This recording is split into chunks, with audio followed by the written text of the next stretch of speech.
Fala galera aqui do canal, para a gente ficar mais aprofundado nesse conteúdo aí de corpo humano, tem que estar trabalhando os sistemas. Aí você pensa, quais são os sistemas que tem no corpo humano? Você vai lembrar, respiratório, cardiovascular, urinário, digestório, tem o sistema nervoso, o próprio sistema genital, né, o reprodutor, que está relacionado com a reprodução. Tudo isso você está vendo aqui nesse canal. Tem videoaulas específicas para cada um e nós iremos estar trabalhando. Você vai conferindo desse lado aqui, ó. Você vê alguns sistemas, desse outro aqui também. Então, confere lá e cada videoaula é para você memorizar. Tem também questões, viu? Então, não vai faltar conteúdo. Então, vamos lá, galera.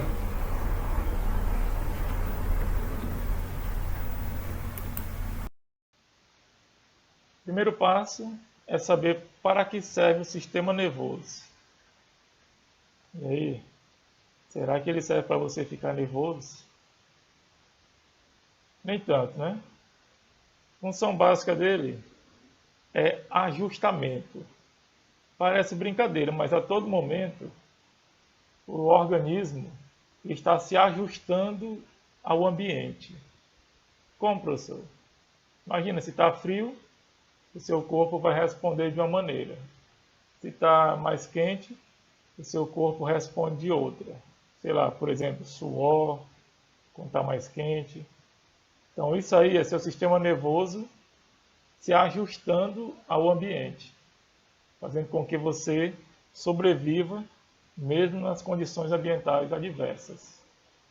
Então você vai poder perceber o que está acontecendo ao seu redor, identificar as condições, se está favorável ou não, no caso das condições ambientais externas, bem como as condições internas do seu próprio corpo. Saber se você está com pouca disponibilidade de água, se está precisando de alimento, ou o contrário. Tudo isso é seu sistema nervoso que vai realizar. E além disso, ele vai te dar respostas adaptativas. Vai fazer com que você crie maneiras de se adaptar a essa condição ambiental. No caso do ser humano, nós temos o sistema nervoso central, a gente vai chamar de SNC. O próprio nome já diz, né? Central, é o centro. E o sistema nervoso periférico, o SNP. O próprio nome diz também, né? Periférico, ele está distribuído mais para as periferias, as partes mais periféricas do corpo, mas sempre em conexão com o central. A conexão a gente vai ver que são os nervos. E esses nervos que já estamos comentando aqui, né? Eles são formados basicamente por células nervosas chamadas neurônios. Então o neurônio, ele tem a parte central celular, mas tem prolongamentos. A gente pode chamar de axônios, dendritos, que são prolongamentos que ajudam na conexão, na interação de um neurônio com o outro. Então o neurônio é a célula que forma o sistema nervoso. A gente chama de célula nervosa. É a unidade básica do sistema nervoso. É uma célula muito delicada, trabalha basicamente com alterações elétricas, polarização, despolarização. E essas alterações elétricas percorrendo a membrana desse neurônio, a gente vai caracterizar isso como uma variação, uma alteração do repouso, né, da condição natural, e essa alteração elétrica é que a gente vai chamar de impulso nervoso. Ou seja, as informações que a gente recebe e circulam pelos neurônios no nosso corpo são informações, alterações elétricas chamadas impulso nervoso. Só não podemos esquecer que as sinapses que são os pontos de interação entre neurônios, elas funcionam basicamente através de neurotransmissores. São substâncias químicas que ajudam no envio de uma mensagem de um neurônio para outro. E essas substâncias a gente pode destacar as principais, como a adrenalina e a acetilcolina. Você vai ver mais na frente a importância desses neurotransmissores na transmissão do impulso nervoso.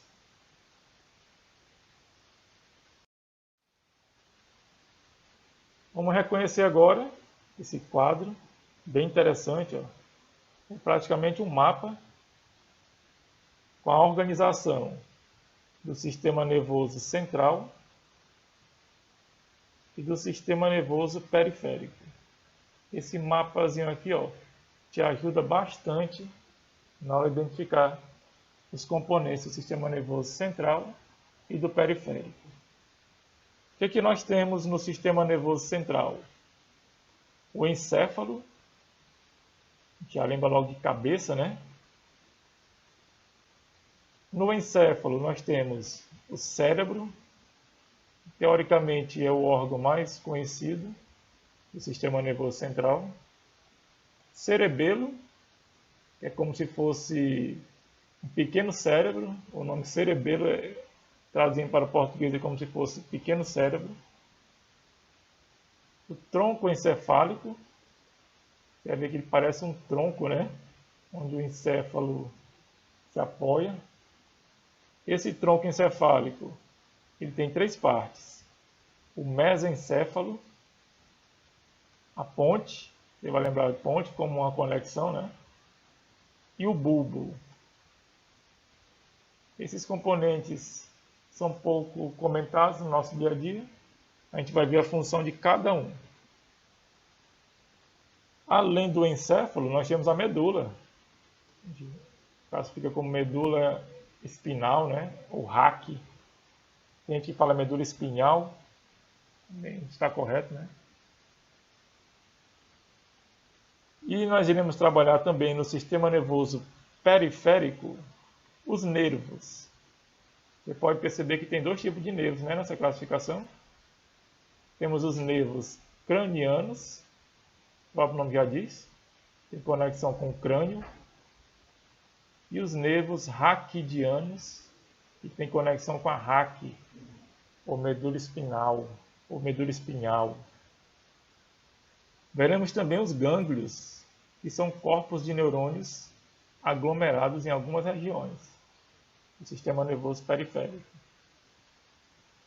Então, a gente vai explicar cada um desses componentes, suas características, curiosidades, e aí você memorizando bem esse quadro, você vai ter um mapa mental e saber onde localizar cada um deles aí. Então, como nós trabalhamos já o sistema nervoso central, vamos passar agora para o periférico. O sistema nervoso periférico, como a gente viu naquele quadro inicial, ele depende basicamente de nervos. Nós também vamos destacar os gânglios e as terminações nervosas. Também tem relação com nervos, né? São basicamente receptores para dor, tato, né, que é o sentido do tato, frio, pressão, calor, paladar, basicamente os sentidos que a gente conhece, né? Então sempre lembrar que o sistema nervoso periférico está conectado através de nervos com o sistema nervoso central. Mas para quem não sabe, o que são nervos? Eles são basicamente fios, formados basicamente por axônios. O que são axônios? São projeções, prolongamentos de neurônios. E quase sempre envolvidos por tecido conjuntivo. Garante uma proteção, é como se fosse um fio que está encapado. Muitos problemas do sistema nervoso têm relação com esse revestimento. Essa fibrazinha, a gente chama muito de mielina, que reveste os nervos. Depois você pode até pesquisar esses problemas relacionados à mielina lá do neurônio. Então, os nervos, eles transmitem mensagens, no caso, como eles são formados por neurônios, impulsos nervosos, de várias partes do corpo para o sistema nervoso central e do sistema nervoso central para as regiões corporais. É como a gente viu ali nos nervos sensitivos, motores, eles mandam mensagem ao sistema nervoso central e as mensagens retornam como movimento ou como alguma ação.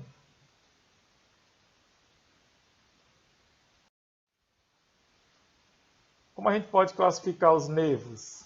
Quem lembra daquele reflexo lá da medula? A gente viu que existem nervos sensitivos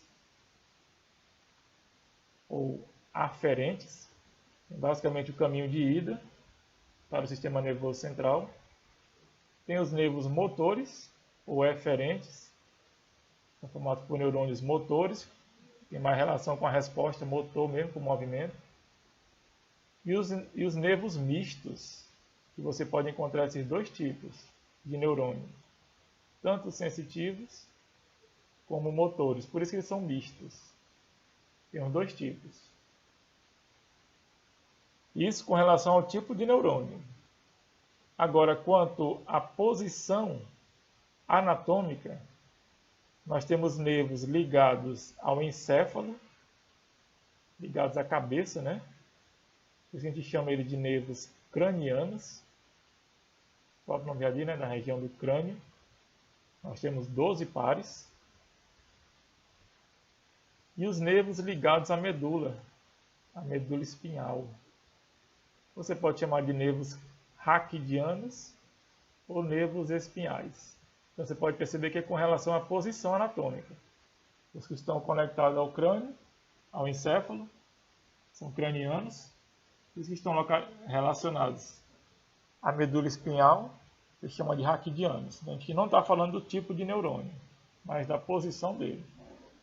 E os raquidianos nós temos 31 pares. Quantidadezinha boa de nervos, né?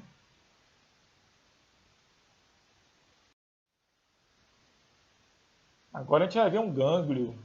Primeiro, para a gente entender um gânglio, a gente tem que entender o neurônio. Aqui nós temos um esquemazinho de um neurônio. Essa região central dele, a gente chama de corpo celular. Essas projeções, a gente vê, parecem uns bracinhos, né? Axônios e dendritos. Eles atuam bem na hora das sinapses. Então, os aglomerados de corpos celulares, que é essa parte mesmo central aqui do neurônio, que pode ser encontrados fora do sistema nervoso central, a gente chama isso de gânglios, ou gânglios nervosos. Bem interessante, né? É como se fossem aglomerados de corpos celulares fora do sistema nervoso central. A gente pensa que os corpos celulares se aglomeram basicamente no cérebro, mas aqui, ó, fora do sistema nervoso central, a gente encontra esses aglomerados de corpos celulares, de neurônios. E nós chamaremos eles de gânglios nervosos.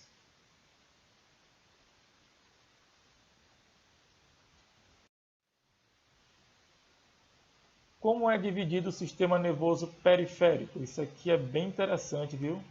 Você não pode confundir isso aqui com o sistema nervoso central, viu? Aqui é o sistema nervoso periférico. Nós temos o sistema nervoso somático, você pode chamar de voluntário. O próprio nome já diz, tem a ver com ações voluntárias ou ações conscientes, como andar, falar, movimentar o braço, pensar. Então, o sistema nervoso periférico do tipo voluntário ou somático, ele está relacionado com essas ações conscientes. Já o autônomo, o próprio nome já diz, ele é autônomo, ele tem autonomia, ele trabalha por conta própria. Você pode chamar visceral, ele tem relação com ações inconscientes, não são voluntárias. Exemplo, controle da digestão. Você não controla a digestão, você não faz seu intestino, seu estômago parar de funcionar por conta própria, por sua conta. Eles são praticamente independentes. Batimentos cardíacos, movimentos de vísceras, movimentos peristálticos. Aqui onde vem o segredo, onde muita gente pode se confundir. O sistema nervoso autônomo, ele se divide em simpático e parasimpático. Já vi muito aluno se confundir disso bem aqui, ó. E essa confusão vai acabar hoje.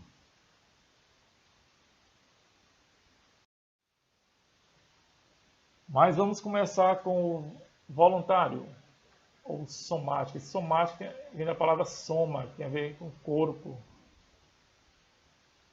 O sistema nervoso voluntário, ele tem nervos motores, pode perceber, ó, relacionados a movimento. E eles vão levar os impulsos nervosos do sistema nervoso central para a musculatura estriada esquelética. Então, como são motores, é do sistema nervoso central para as áreas de movimento. No caso aqui, a musculatura estriada esquelética. Por que estriada esquelética? Porque é o tipo de músculo que você faz ações voluntárias. Se chama de músculo voluntário. E como é formado por nervos motores, ele vai do sistema nervoso central para as regiões de movimento, os impulsos nervosos. E aqui nós teremos as ações conscientes, como a gente falou no slide anterior. Andar, falar, correr, abraçar, ações musculares que têm relação com a consciência, voluntárias. Agora, o sistema nervoso autônomo, você pode chamar vegetativo ou visceral, ele tem nervos motores, também, ó, em relação com a resposta. Só que nesse caso, os nervos motores, eles vão levar impulso do sistema nervoso central para a musculatura lisa. Pode perceber, ó, o outro lá, o voluntário, era para a musculatura esquelética. Esse aqui, ó, já é para a musculatura lisa de órgãos viscerais. Por isso o nome, ó, visceral. Músculos cardíacos e até mesmo glândulas. Tudo isso, ó, funciona por conta própria, sem o seu controle. Então, eles não são voluntários, por isso que ele é chamado de autônomo. Eles trabalham com autonomia, por conta própria. Por exemplo, controle da digestão. A digestão acontece mesmo sem você querer. Circulação sanguínea, batimento cardíaco, excreção, funcionamento de rim, não depende de sua vontade. E nem dos hormônios, sistema endócrino. Então, você viu a diferença aqui entre o sistema nervoso voluntário e o autônomo? Bem interessante. Não esquecer, ó, que isso aqui é sistema nervoso periférico.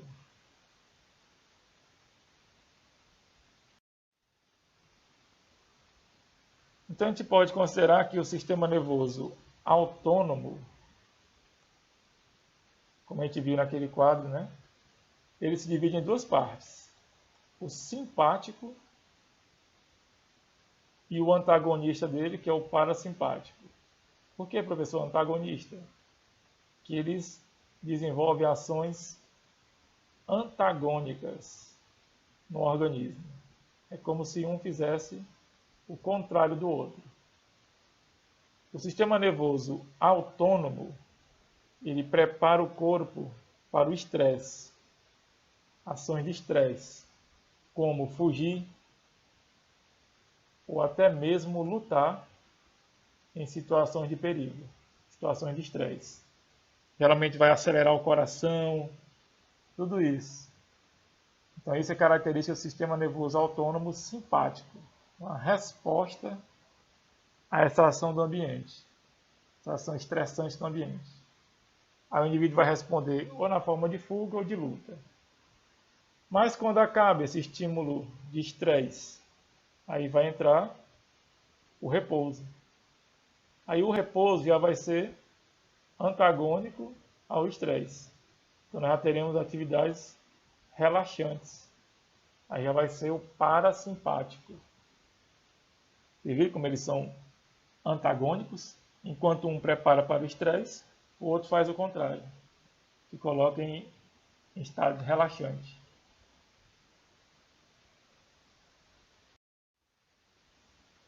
Aqui um quadro bem resumido das ações do sistema autônomo simpático e parasimpático, só para a gente ter uma noção, né? No simpático, aumento de estresse, dilata a pupila. Parasimpático, a pupila já se contrai. Por que a pupila dilata? Para você ter um maior ângulo de visão, ver mais do que está ao seu redor. Simpático, a pessoa vai inibir a salivação vai ficar mais concentrada, menos diluída, né? E no parasimpático, ele vai estimular a salivação vai ficar mais diluídazinha, com mais água. Uma coisa interessante que a gente vai destacar aqui, ó, no simpático, ele acelera os batimentos cardíacos. E seu coração tem que bater mais para enviar mais sangue para os músculos para te dar a resposta imediata. E no parasimpático, ele vai reduzir os batimentos cardíacos, te colocar em situação de relaxamento. Viram lá? Os brônquios vão se relaxar no simpático, justamente para mandar mais oxigênio para o sangue. E no parasimpático, ele vai contrair os brônquios. Para que esses brônquios mais dilatados, se você está com a respiração mais tranquila? E por aí vai. E aqui nós teremos um quadro geral, você pode ver mais funções, né, além das que eu destaquei. Esse quadro geral de comparação entre o simpático e o parasimpático. Então, galera, a gente vai agradecendo a atenção. Essa aula foi bem interessante, né? Qualquer coisa você pode repetir quantas vezes você puder para fixar bem o conteúdo. Pode trazer informações, colocar dúvidas aqui no comentário. Pode também entrar em contato com a gente pelo Instagram, que é também o canal Anderson Ciências, e compartilhar essa videoaula com seus amigos, grupos aí de família, para a gente trazer o máximo que puder de inscritos, que esse pessoal, todos nós, precisamos muito de informação. E essa informação é fundamental na nossa vida, né, nosso dia a dia, também para as questões nas escolas, né, Enem. Então, galera, valeu!